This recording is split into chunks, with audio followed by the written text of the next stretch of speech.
I mean, Capital One isn't a terrible bank. It's not Credit One. You gotta remember, you can't mix the two up. Let me tell you a story. Long ago, there were 4 banks: American Express, American Express Platinum, Chase, out again! Capital One, What's in your wallet? and Discover. Looks like they got you a bunch of fees and charges here too. Go ahead and get rid of that for you. And all of these banks used to live in harmony, but that all changed when Capital One decided to buy Discover. But then there was only one credit card YouTuber that could prevent this all from happening: CJ. A brand new credit card in the trash. But when the world needed him most, he vanished. He ran! And that's basically the end of it. That's the end. Capital One's gonna take over everything. They've already have cafes. What's next? They're gonna have bookstores. They're gonna have, education factories, schools they call it. They're gonna buy up Chase. They're gonna buy up American Express. What are we gonna do? CJ, where are you? The Discover shill, where are you? We need you, CJ. Just joking. Welcome back to Credit Reddit. And if you're unfamiliar, Credit Reddit is a series where I scoured the internet for the most interesting and actually just the worst absolute decision anyone could possibly make in their life, which happens to be This video. it's kind of crazy how fast the news of Capital One buying Discover went, because I learned about it in basically noon, 12 o'clock, and then they finalized everything. Well, not actual finalized it, but they made the official announcement only a couple hours later. I don't know if they were pushed to make that announcement earlier, or if they were always going to make that announcement and Bloomberg just happened to pick it up before. But after this whole fiasco, a lot of people in the Discover Reddit, if you don't know, there's a subreddit for Discover, they stopped posting their credit scores because that was popular for a little bit of time for some reason. And there's basically just a bunch of people freaking out and trying to figure out where to go next. Let's go through them. Ellosaurus, I'm gonna go with that, Ellosaurus. Anyone switching banks ahead of the merger? If so, which bank are you switching to? Edit, I was hoping to have a discussion with you who explored other options or have other checking accounts they were happier with. Thank you for your input. Okay, so this is more about the checking account too. People really love the Discover checking account.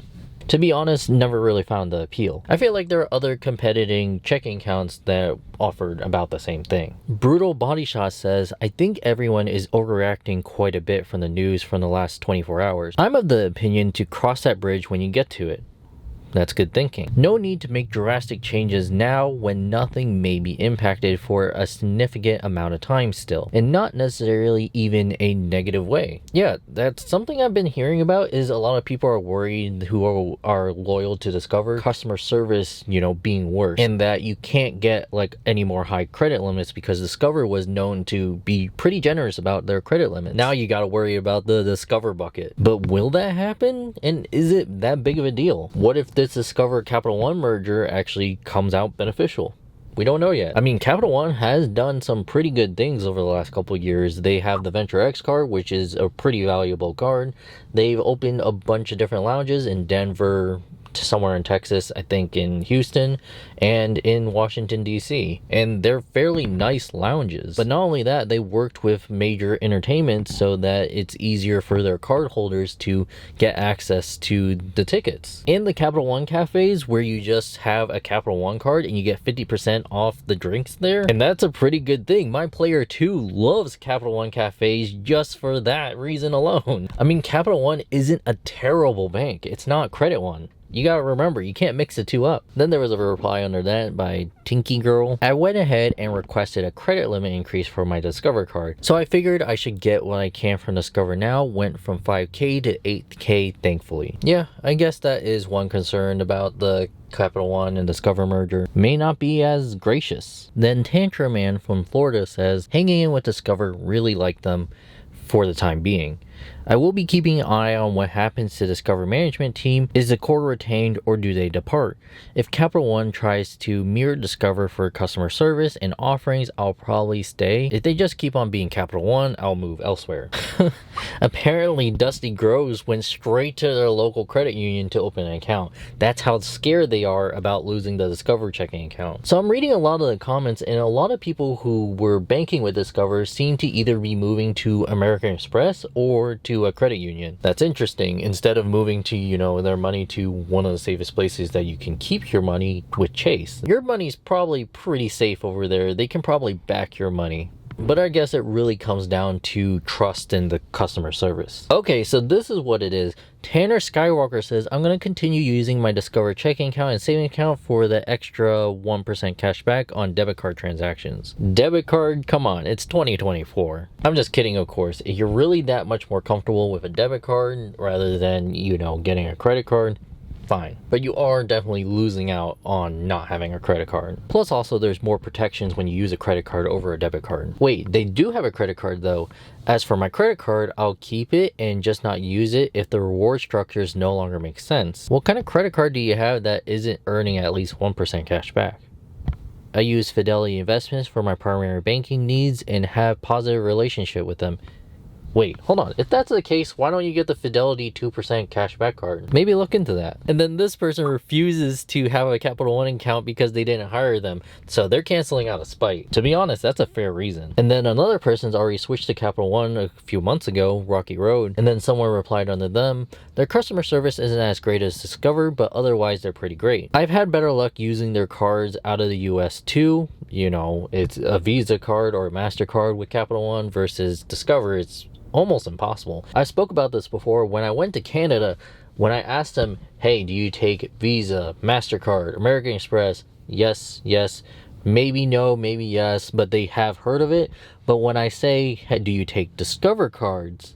They have no idea what I'm saying. Not a good look. Discover isn't always accepted in Europe and Canada. It's crazy because Canada is so close. You would think it would be really similar since it's US only. Capital One currently uses MasterCard for all their cards. Do they? Did they get rid of their Visa cards? And then this person has the same concern as many of y'all have. Rope348 says, we'll stay until the full transition, but due to Capital One's buckets, the only card that I regularly use is the Walmart credit card. The other cards I do one small transaction every 3 months to keep it open. Yeah, I guess if Capital One actually wants to be accepted by Discover users, a lot of us in the credit card community have qualms with the Capital One buckets. They need to get rid of it. Overpowered OG says, only have savings and the IT card with Discover. Capital One knows how to do credit cards well, so I doubt there will be any drastic change to Discover it. Hopefully so. That would be pretty cool, having a Capital One card that gives you 5% back on rotating category. But planning on growing out my relationship with Chase. That's what I'm saying. Chase may not be a bad option. Anyways, so if worst case scenario, I'll switch my primary credit card to them.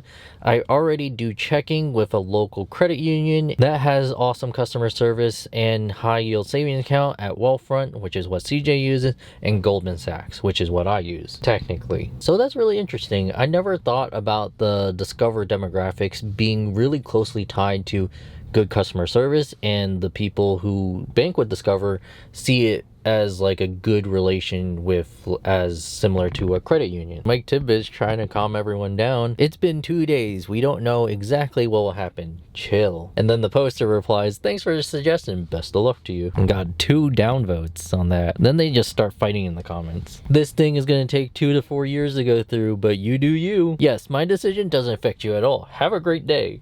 Oh my god, you gotta love Reddit, don't you? This is what I come for. The wrestling, the matches, the fights. This person, like us, is on the credit side. Brilliant Minds 95 says, I'm on the credit side, so I'm writing from that perspective.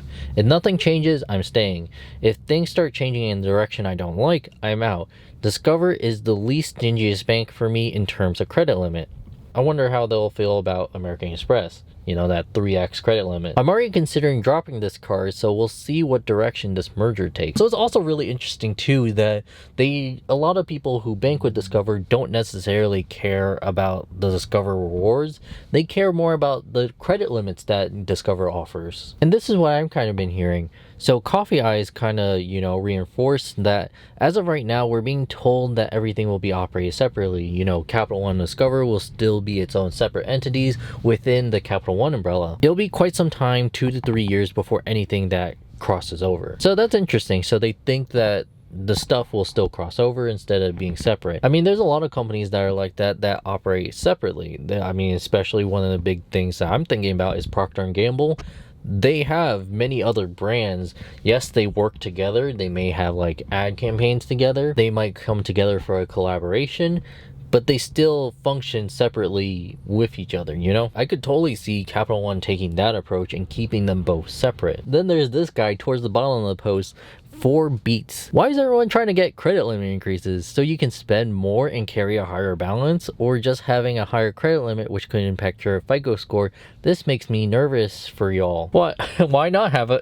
Just because you have a high credit limit doesn't mean you're gonna use it, and it doesn't mean you're gonna keep a balance. Maybe someone should inform 4 beats. Just because you have it doesn't mean you have to use it. Then someone else's main concern about this merger is, the only thing I'm worried about is keeping my customized credit card. I already have Capital One, so I'm not really worried about that. That would definitely suck if Capital One was to take over Discover, that they wouldn't allow for customized credit cards. Then the post that I was most curious about, posted by Old Carmel 392, says, will any of you make the switch from Discover to Amex? And that's really interesting, because when I think of Discover, I never really thought of Discover as like a high-end premium bank. Always thought Discover was, you know, for the middle class, for the upper middle class, you know, someone making between like 50,000 to 120,000, maybe 150,000. And the only reason to bank with Discover is their good customer service. But after reading all these posts and kind of hearing people's thoughts, it seems like a lot of people were in Discover just for the customer service, rather than just the ease of access. You know, Discover is a lot of people's first credit cards, because Discover is more lenient to give you a credit limit, to even let you open a credit card. And I just feel like a lot of people who aren't into the credit card game, their first credit card was Discover, so they're gonna keep, you know, holding the Discover card, and I think that's where the loyalty come from. But it seems like my perception may be wrong about this. So the top comment says, gonna wait, see if the customer service takes a hit, then yes, I'll switch to mostly using Amex. And then someone else replied back, Capital One customer service is trash AF. So I guess it is really that big of a deal, the customer service. I know Chase's customer service is average. American Express is pretty up there, comparable with Discover. I think, maybe I'm wrong, but Discover maybe a little bit lower than Amex. They're pretty close together. And then Capital One is on par with Citi, maybe a little bit better than Citibank. So I definitely understand the concern. So this comment says, transferred through my bank, can't stand Capital One, very disappointed with this whole mess, was very happy with Discover. And then this person makes a really good point, Trackhouse Moto GP. If Amex sends me a $300 deposit bonus offer with their high yield savings account, then that's all the incentive I need to close my discount with Discover. We'll keep the IT card, but I hardly use it since their categories tend to compete with my other cards I would rather use. Yeah, that's for sure true. I mean, if you're having a free bonus anyway and you're moving your account over, why not earn an extra $300? And then Tasty Barbecue says, now they're not going to be an Amex shill, not switch, but maybe have a backup high yield savings account. I just don't like Amex's attitude and snobby, and how they treat you if they don't like you. Personally, I haven't had that experience yet, but maybe a concern. And then someone replied under that, true, a few years back when I have low income, they treated me differently than now. I did notice that. All right.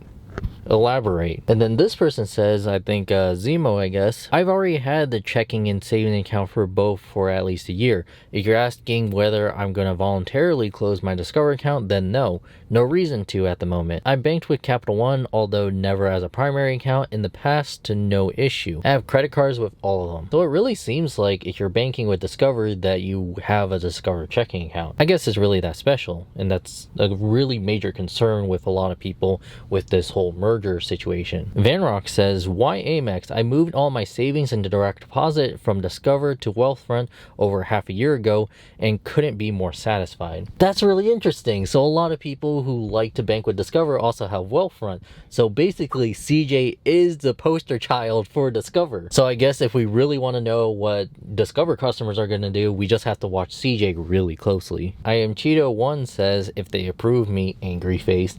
I didn't think it was that hard to get approved for an Amex card, especially now. I see so many like different kinds of posts, even some data points on my personal unboxing of the American Express Platinum card, that a lot of people, when they turn of the age of 18, that they're able to get the American Express Platinum card. I didn't think it was that hard to get, honestly. Especially you start out with like one of their basic cards, like the American Express Everyday card or something like that, the cash magnet. But I could be talking out my butt. But yeah, that's basically basically everyone's feelings around the Discover and Capital One merger. Personally, I'm on the side that you don't really need to worry about this whole situation yet, especially it may not even go through.